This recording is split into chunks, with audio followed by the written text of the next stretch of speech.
They mock Mike Tyson. Tyson, I'm gonna kill you. I'm gonna kill you. Which I'm gonna knock him out, knock him right into Don King's lap. You know, I owe it to myself to go out here and beat Michael Tyson. You just better look out, 'cause I'm ready. I'm coming to take it. And then this happens. I'm not scared of these guys. Oh, that was in big trouble. If he doesn't answer it. Long is 27. Ну вот вам подтверждение. Казалось бы, ну чтобы Голоте держаться на полшага дальше от противника. During the zenith of his boxing career, Mike Tyson was a force of nature, embodying raw power and indomitable spirit. Known as the Iron Mike, Tyson forged a legacy as an undisputed titan, rendering opponents powerless with his mere presence. Yet amidst the aura of invincibility, there were bold challengers who dared to confront him, oblivious to the repercussions. Tyson, the personification of resilience and self-respect, refused to tolerate such insolence. This video encapsulates the legendary moments when Tyson met defiance with decisive retribution, teaching unforgettable lessons of respect within the confines of the ring. Well, steps between, and it's over. I think they've just about had it. The autumn air of October 9th, 1985 would bear witness to a boxing match that remains etched in the sport's history. On one corner stood Tyson, a burgeoning force brimming with raw talent. Opposite him, Long, at 28, carried not just a 7-year age advantage, but a controversial past marked by a stint in prison for murder. At the Prefight press conference, Long with a defiant "I'm back." I plan on boxing Tyson too. I think that I can box as good as he can, and I'll keep him in the middle of the ring, and I can punch it. I'm not better than Tyson. It'll be a win to let everybody know that Donnie Long is back. Alluded not just to his return to the ring, but also to his turbulent history. His confidence was sky high, fueled by his previous triumph over Tyson's ex-sparring partner James Broad, leading him to dismiss Tyson as no true challenge. The ring became an arena of anticipation as Long entered with undeniable swagger. That is, until the fight commenced. Seconds into the first round, his fifth first-round knockout in his 8th. Tyson, embodying a force of nature, launched into the fray. Post-fight interview, Mike Tyson mentioned the name Frasier not in reference to the legendary Joe Frazier, known for his iconic bouts with Muhammad Ali, but instead pointed to Marvis Frasier, Joe's son. Unlike his illustrious father, Marvis struggled in the professional boxing ring, accumulating losses despite sharing the dream of championship glory. In the summer of 1986, fate pitted Marvis against Tyson, a confrontation charged with intensity perhaps stirred by pre-fight banter. That's what I'm going to be looking for, and I don't think we're going to be able to deal with the pressure that we put on. Scoring system. Remarkably, Marvis Frasier became the quickest win in Tyson's career, falling in just 30 seconds. He comes out smoking like Marvis's father, Joe. Marvis must move or we're going to be out of here very, very quickly. Uppercut, and Marvis is hurt. Frazier is down. Joe Cortez moves in to have a look, and he's going to stop the fight. It did not last 20 seconds. Tyson goes over to take a look at Marvis Frasier, obviously quite concerned. A terrific uppercut. The same punch. Tyson's post-victory interview was fiery, promising challenges to all champions. This fight underscored a moment of raw intensity and the relentless nature of Tyson's pursuit in boxing. The fight, and why? Anybody my trainer put me in with, because I'm confident I could beat any fighter in the world. What do you think? In May 1986, the boxing world was on the edge of its seats as Mike Tyson squared off against Mitch Green, marking one of the most unforgettable bouts in Tyson's illustrious career. Green, infamous for his turbulent past and controversial behavior outside the ring, escalated tensions pre-fight by vowing to kill Tyson, an audacious statement that added a deeply personal layer to their upcoming encounter. What you do when I take your woman now? I'm making a date with Robin Gibbons, baby. Now what you going to do? Get mad at me, Tyson? I got Mike Tyson. Don't pay your money to see Tyson fight no has-been carved fairy tale wheel. He's a glass joke. He's a the bum. I am the only heavyweight that never been knocked out. You mock me. This is gonna be a fight. Tyson, and you know it. You hit me, I'm gonna kill you. I'm gonna kill you. It was for my mama, I'd have shot you, punk. Knowing that he's capable, it's customado with his career period. On the fateful night of May 20th at the iconic Madison Square Garden, an aura of vengeance surrounded Tyson. His intense focus and fury were palpable as he approached the ring, ready to make Green regret his bold words. In contrast, Green's confidence seemed to wane in the face of the impending battle. Knowing that he's capable, it's customado with his career period. About the head close to his punch. True to his moniker, Iron Mike unleashed a relentless onslaught from the start, dominating Green in a display of sheer power and skill. Warning from Luis Rivera, the referee, about the body shot. Watch for the left. Yo! Come on! Then he seemed to coast a little bit. Punches. Fight up is to at least clear your head, or either to... Tyson didn't just aim to win, he sought to dominate, even humiliate Green, proving that some lines should never be crossed. Look at here. Just laughing at him.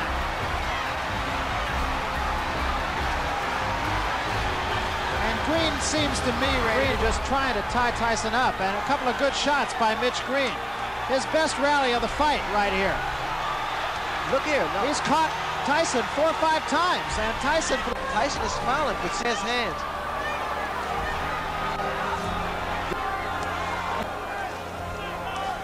He's holding behind the head like that to land. That one time he said, Here again. And we come to just about the end of it here. Another day in the classroom. Big left hand to end things. Despite the definitive defeat, Green yearned for retribution, aspiring for a rematch by any means necessary, even if it meant confronting Tyson outside of the ring. This quest for vengeance led to a street altercation between the two, a clash away from the public eye in the professional setting of boxing, ending unfavorably for Green once more.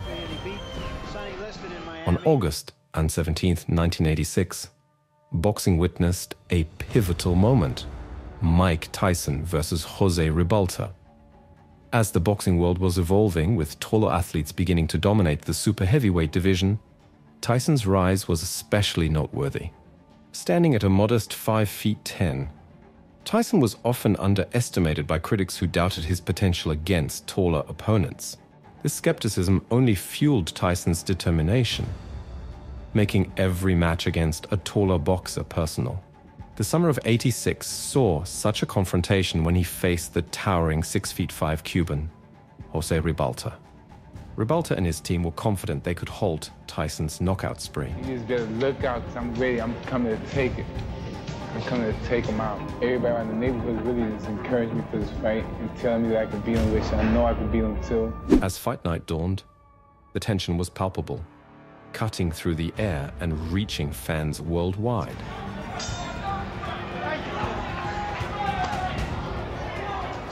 The bout kicked off with Tyson delivering a formidable combination: a right hand to the body followed by an uppercut, flooring Ribalta in the second round. However, Ribalta's quick recovery surprised everyone, signaling he was not down for the count yet. Tyson, smelling victory, intensified his onslaught, landing devastating blows round after round. Despite the mounting pressure, Ribalta showed incredible resilience, refusing to back down. I would like it to. That was a good left hand. There was a big right hand, and that hurt Ribalta. Break, let him go. Stop him. Don't hit him on the break. Right. There's a big right hand, and Ribalta is about to go. Ties him up again, showing a lot of boxing. Look at Ribalta's legs. They're shot. There's no spring in his legs. This is all instinct. Body shot and an uppercut again. Ribalta taking a lot of punishment in this round. Another big right hand. Back to the body.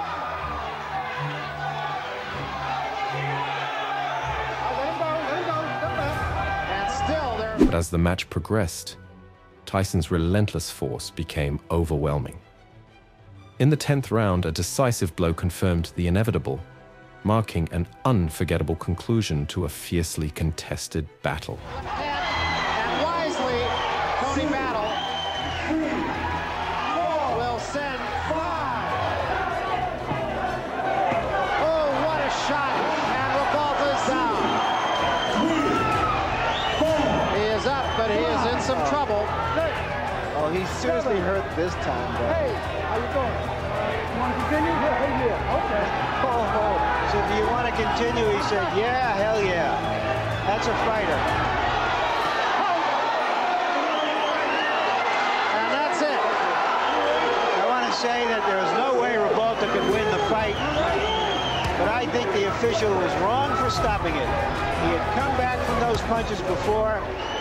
There's no reason to believe that he couldn't have survived that round. Throughout the early stage of his career, Mike Tyson harbored a deep animosity for one opponent above all others: Tyrell Biggs. The roots of this enmity trace back to their amateur boxing days, a time when Tyson aspired for Olympic glory, a dream that eluded him, but not Tyrell Biggs, who clinched the gold at the 1984 Olympics. Yet, the bitterness wasn't due to Biggs's achievements, but a singular, mocking incident prior to the Olympics. Tyson, offering good wishes to the American boxing team, was met with derision by Biggs, who smugly commented, "I don't know about him, but he definitely won't get on that plane." A jibe at Tyson's omission from the team. This casual taunt was seared into Tyson's memory. Fast forward, after unifying the heavyweight championship belts by defeating Tony Tucker, Tyson opted to face the undefeated professional and Olympic gold medalist Tyrell Biggs, rather than pursuing a hesitant Michael Spinks. Biggs, unafraid, continued his verbal jabs. And as good as I am, I know that I know how good I am. And for me to have been criticized and the whole shot, I mean, you know, I owe it to myself to go out there and beat Michael Tyson like I am his dad. He's made for me. Tyson. 3 questions that Mike Tyson really has to answer. Could he? The much-anticipated clash came in the fiery autumn of 1987. The initial round saw Biggs attempting to leverage his height, jabbing and maintaining distance, while Tyson, ever the powerhouse, focused on finding his range. Despite Biggs's efforts to dominate early with jabs, Tyson broke through in the second round, literally drawing first blood by splitting Biggs's lip. The tide turned swiftly. By the third round, Biggs's strategy crumbled under Tyson's relentless assault, leading to a cut near Biggs' eye by a missed right hand from Tyson. Hands down too low. Tyson has very quick hands for Biggs. And Tyson neutralized the jab.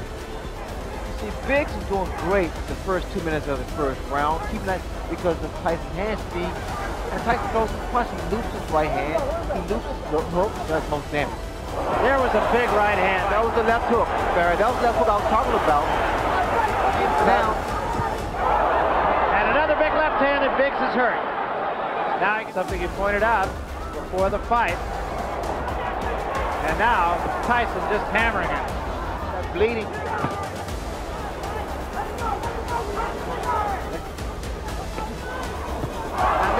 Rounds 5 and 6 were a showcase of Tyson's dominance, his hooks and rights unrelenting. The end came in the 7th round when Tyson's left hook first floored Biggs. Oh, that was a tremendous left hand. Then, after a swift recovery, another left hook saw Biggs down again. This time, referee Tony Orlando stepped in, awarding Tyson a TKO victory.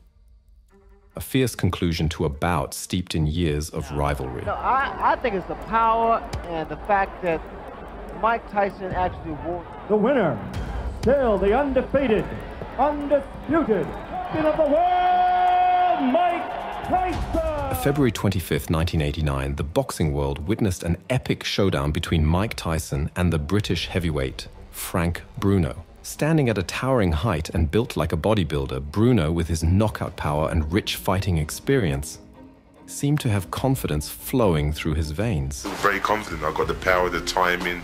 The time is right to beat him. It's peak time. I can't really tell you how he's going to, a quick pace, fast pace, slow pace. All I can tell you, I'm going to win and I'm going to knock him out. Which I'm going to knock him out and knock him right into Don King's lap. It's not being cocky, that's being straightforward, positive, and that's what I'm going to do to him. Despite Tyson's rocky phase, including legal troubles and personal upheavals, he stepped into the ring fresh from a tumultuous period in his life, with minimal preparation. From the opening seconds, Tyson shook the arena by sending Bruno to the mat. Bruno's already tagged with the right hand. And then Bruno, however, rose to his feet and valiantly held his ground, pushing the fight to the 5th round before being overwhelmed and his corner throwing in the towel. Standing for him, he gets tagged again by a right hand. He's trying to hang on to Mike and hit. Mike is just looking for an opportunity. Tyson by catching him in the 1st round. He's nailed again with the body and then to deliver that right hand to the head. The right hand catches Bruno. Left hook. Bruno looks ready to go. Now is when he's got to hang on. In his fight. Make no mistake about it. Tyson, on the other hand, Tyson gives him room to come off the ropes. Scores with the uppercut. Lands a big right hand. Bruno's in big trouble now. He's ready to go. He hits him with a right hand. He seats about 8,000 or 9,000 at the Hilton Hotel. Bruno was caught that time, and Tyson knows it. Tyson trying to attack now to finish him off. Again, he's still in big trouble. The uppercut catches him. The right hand catches him. His knee and take an 8 count. Instead of letting this guy nail him with a flush right hand. Blood coming from the nose. His eyes are puffy. Tyson is punishing, not be saved by the bell as the big right hand lands. Tyson knows he's got him in big trouble. If he doesn't answer it, Richard Steele... Bruno's desire for a rematch lingered, and 7 years later, fate would reunite them. By then, Iron Mike had navigated through prison time and scandals, while Bruno claimed victories and even a world champion title. Their rematch, ripe with anticipation and verbal spars, was set for March 16th, 1996. The time I rocked him, I'm going to rock him to sleep. I hope Don King's got room in his lap too. I will not let you down. I come here with the belt and I'm leaving with my belt. Thank you very much. I can't wait for the fight. I'm getting involved and I'm getting the stereo from this, that, and this man over there shouting about this, but I can't wait for the fight. I wish the fight was tomorrow, but I don't want to get... I do too. We'll take it as it comes. I'm just looking forward to it. He's talking about he wish it was today or yesterday. Boy, don't he know. Despite the tense build-up, the rematch unfolded with Tyson dominating from the start. Heavier, almost 4 inches taller, huge reach advantage, and here we go, round 1. His fierce combinations and elusive peekaboo defense leaving Bruno struggling to survive. Tyson down, ducked every one of them. Every time he comes in, he's going to hold him. He's not going to let Mike do what Mike wants to do on the inside. A straight right hand. Their heads off. With the questionable chin.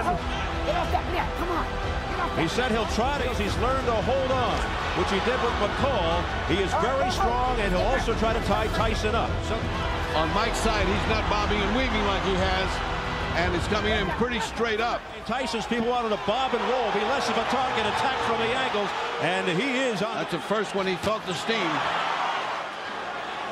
Well, if they were worried about Tyson's ferocity. And that Bruno doesn't have the foot speed to compete.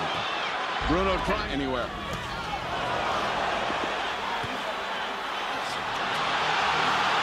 Bruno for a nice right hand around the side of Tyson's ear and then a left hook to the body. Nice effort. And anytime, oh, here comes Tyson. Tyson with a combination with 20 seconds left in round. You can't fix a chin that was never great to begin with. By Tyson, but Bruno comes forward. 7 seconds to go. The fight concluded in the 3rd round with Tyson unleashing a barrage of punches, securing the WBC heavyweight title and cementing his legendary status in boxing history. For the Tyson who fought McNeely and Mathis. There's a combination uppercut by Tyson. Tyson laying it on, pouring it on. Down goes Bruno into the ropes. And it is free. Mike Tyson is champion. Tyson took care of business, ducked under, a shot under the arm and the legs, and from here on out, a rain of punches which buckled he was helpless. If you let Mike Tyson get that kind of leverage with that right uppercut, you will. The new WBC heavyweight champion of the world, Iron. In August 1995, the boxing world witnessed a momentous event. Mike Tyson's eagerly anticipated return to the ring after his time in prison. Charged with rape in a case that remains controversial, we've covered it in a detailed video for those interested, Tyson's release had fans and the public buzzing with anticipation. His comeback fight against the fearless and eccentric Irish-American Peter McNeely captured everyone's attention. McNeely, known for his bold tactics and antics, didn't hold back in the lead-up to the fight, constantly seeking to provoke Tyson, who maintained a remarkable calmness, focusing his energy on the bout. Approach Mike Tyson in the ring after he's taken such a long layoff to get right on him, back him up, bully him, do everything possible to break his concentration. When I wrap Mike Tyson in a cocoon of horror, he'll be singing with our friends down at the House of Blues. The match was not just a physical confrontation, but a spectacle of wills, with McNeely attempting to intimidate Tyson, who was once considered the most formidable force in boxing. However, the fight concluded quickly, marking a short but triumphant evening for Tyson. This bout wasn't just another victory, it symbolized Tyson's dramatic comeback and proved to be a defining moment in boxing history.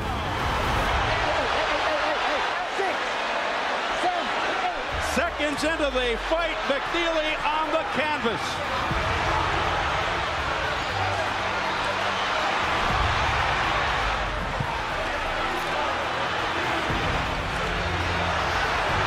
With McNeely on the inside. Tyson seeming to just hang back there waiting for that one shot. Here's 1 minute gone by. McNeely's already been down. Mills Lane had stopped that nonsense because they were starting to butt heads. Oh. Tyson with an uppercut right up, and down goes McNeely again. Steve, he's very hurt. He can barely stand up. They want Tyson to go to the neutral corner. What's going on? Correct. That was not correct. That's a crime for McNeely. This kid was fighting his heart out. That is wrong. McNeely's corner who stopped the fight. And that is it. Just like that, it's over. Well, if it starts, you'll see Tyson land. Look at that hammering shot right there. And then the way he's punching, that right hand right there got him. And so he gets off balance, he goes down. Now the second knockdown, he's hurt more. On the inside, first knockdown. Mike comes across, just a nice short, crisp, turned over the right hand. Super slow-mo, because that was a nice little right hand, but it didn't land with a huge amount of crunching force. Let's look at it. The right, keep your Mike Tyson. Now he's in a perfect position to come back. Whack. And you see he's turning his head as he got hit.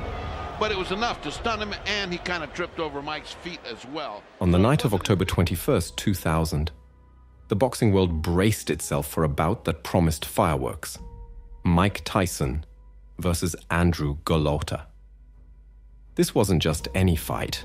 It was a collision of two of the most notorious figures in boxing, each with a reputation for chaos inside and outside the ring. By the late 90s, Mike Tyson was a shadow of the invincible champion he once was. Despite this, his fearsome reputation loomed large. Following a tumultuous period marked by a suspension, legal troubles, and scandalous ring behavior, Tyson was seen as the ultimate boxing wildcard. Yet, his penchant for controversy only served to magnify public interest, and his matches remained must-see events, irrespective of the stakes. And then there was Andrew Golota, a talent with all the makings of a heavyweight champion, but plagued by a lack of mental discipline. His infamous disqualifications, including a match where he was DQ'd for repeated low blows against Riddick Bowe, only added to his notoriety.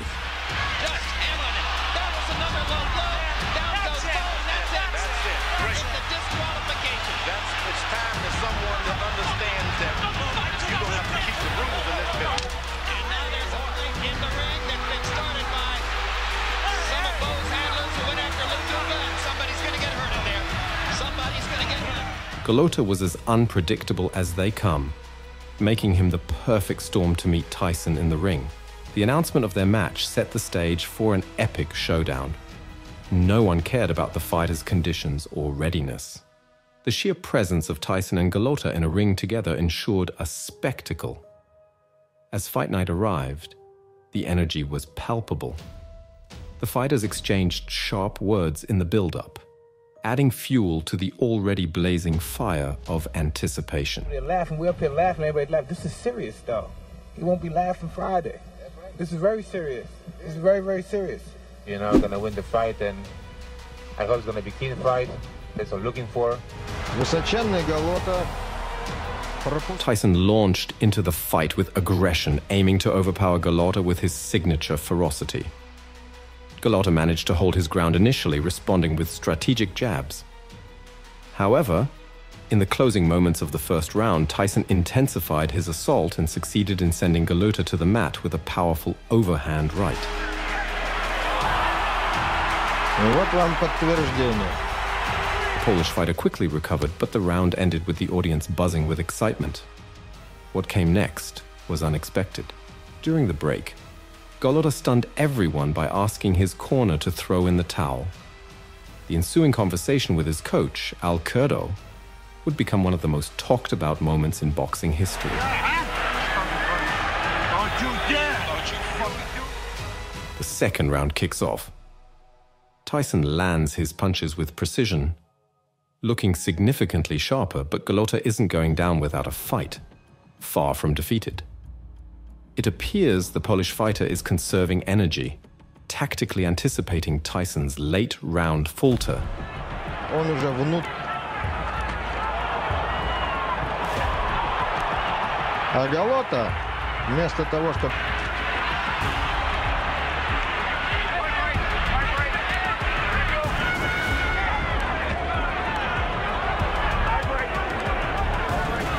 Хотя у него есть все шансы выиграть этот бой. Все шансы.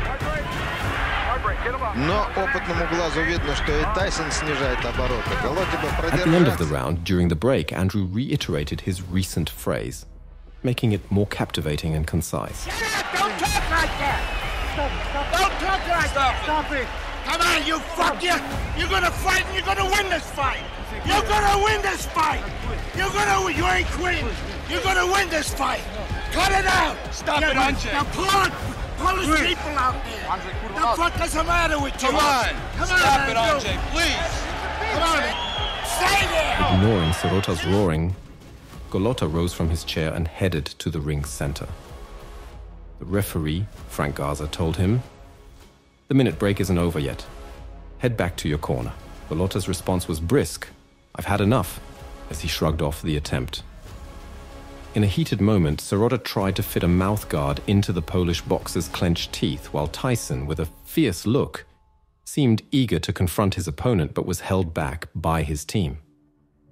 Golota paced briefly, then exited the ring. As he walked to the locker room, the crowd hurled debris at him.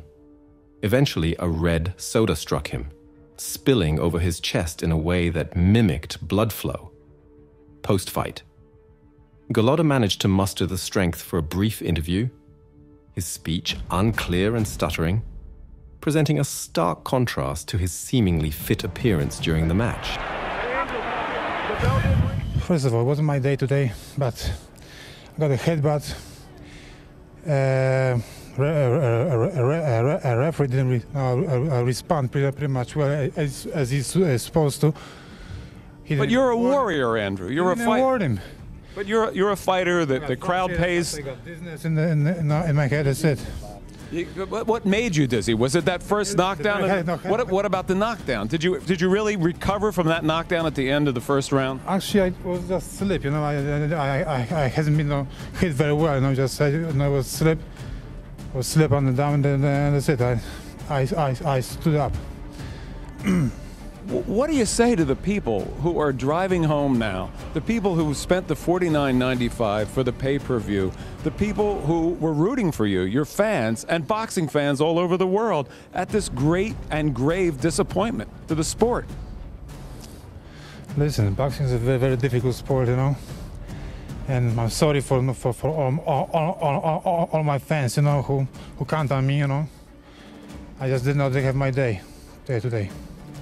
Andrew, Do you want to fight again? Do you want to continue with the sport you've been in since a very young man, since a young teenager?